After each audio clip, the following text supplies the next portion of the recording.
Hello, my name is Alexis Jasmine Andrade, and I will be talking about cartels and collusion. What a cartel is when a group of firms that sells a similar or the same product comes together to form an agreement to use certain tactics in order to increase their profits. And they are essentially forming something that behaves similarly to a monopoly. And so they do this through agreements that are considered collusion, and a collusion is also when they come together to increase their profits through tactics such as price fixing, where they agree on a price to sell a product in order to not be in competition with each other and force consumers to buy their products at this price.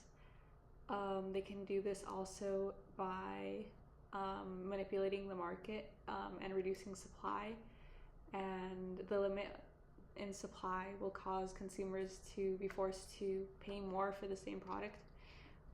They can also divide the market. That's when they agree to sell in certain places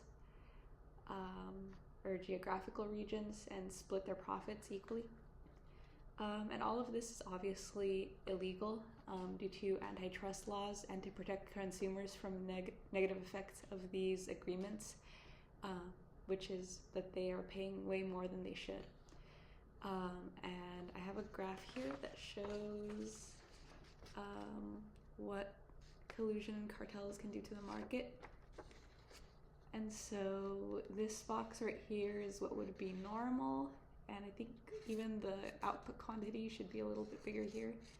And then it moves up here where they are artificially increasing the price and reducing the supply in order to make more profit.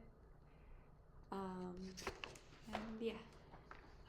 a modern day real life example of this is a product that I consume very often, and I did not know of this case, which is something that happened from 2011 to 2015, where Starkist, Bumblebee, and Chicken of the Sea came together and I guess formed a little cartel and colluded to fix prices and to charge more. So obviously that was bad for consumers, and when this was discovered, obviously they were punished with fines worth millions of dollars because they decided to collude. And I also wanted to add that usually companies that are doing this are oligopolies, where it's a small group of companies that owns most of the market.